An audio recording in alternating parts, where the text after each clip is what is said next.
Hi folks, for today we'll be cooking 2 out of 4 closely related dishes that frequently confuse Filipino home cooks.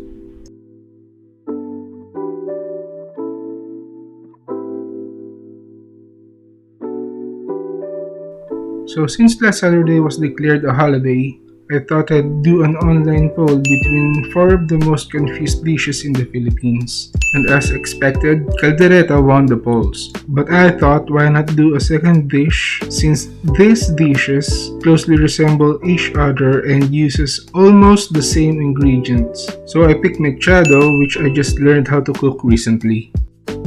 For both Kaldereta and Mechado, we'll start with several cloves of garlic crushed and chopped, and an equal amount of chopped onion. We'll also be using some bell peppers, tomato paste, and tomato sauce. There will be some differences in some ingredients later on, but let's proceed with Kaldereta first. Peel some potatoes and carrots and chop them into big cubes. We'll use only potatoes for the mechado and both for the Kaldereta.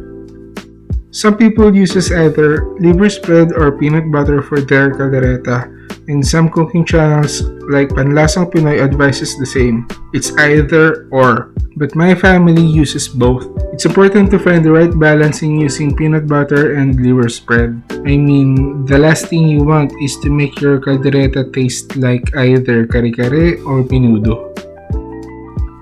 Cut the beef against the grain so it won't get tough after cooking. In choosing a cut of beef to use, I learned that the top round or short ribs works best for long braising dishes such as these two. I bought 1.5 kilos of top round and divided it into 2. Once the preparation for the ingredients is done, we'll start sauteing the garlic and onion on a pressure cooker. Then add the tomato paste and cook it for about 5 minutes before adding in the beef. While frying the beef, we'll add the flavor to the meat, especially with the tomato paste sticking on the beef, giving it a different depth to its flavor. And once the tomato paste and rich beef is done, add the tomato sauce and cover it with enough water to braise and tenderize the meat. Give it a little stir and pressurize it for about 20 to 30 minutes. After 20 minutes, take your pressure cooker to the sink and pour water carefully over it to depressurize the vessel. Then add in your carrots and potatoes. Cover it and let it simmer for about 5 minutes before adding in the liver spread. Let the flavor get to know each other first before adding in the peanut butter. I only use half of this 50-gram peanut butter jar. So that means I still have some for my peanut butter and jelly sandwiches later. Then add the green bell peppers and fish out any stragglers that you may find. Mix them well, season with salt, pepper, and MSG. Add some chilies, some sugar to balance everything, and then stir. Just make sure that the carrots and potatoes are fork tender before serving. Now for the mechado, we have to start by marinating the beef chunks in lemon juice, or in my case, calamansi juice, around 14 pieces, depending on how sour you want your mechado to be. But for starters, let's try 14 pieces first, then adjust later according to your taste.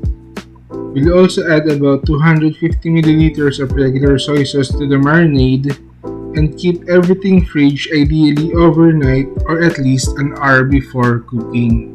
Then basically we just have to repeat what we did for the Kaldereta from the garlic, onion, bell pepper until the par frying part.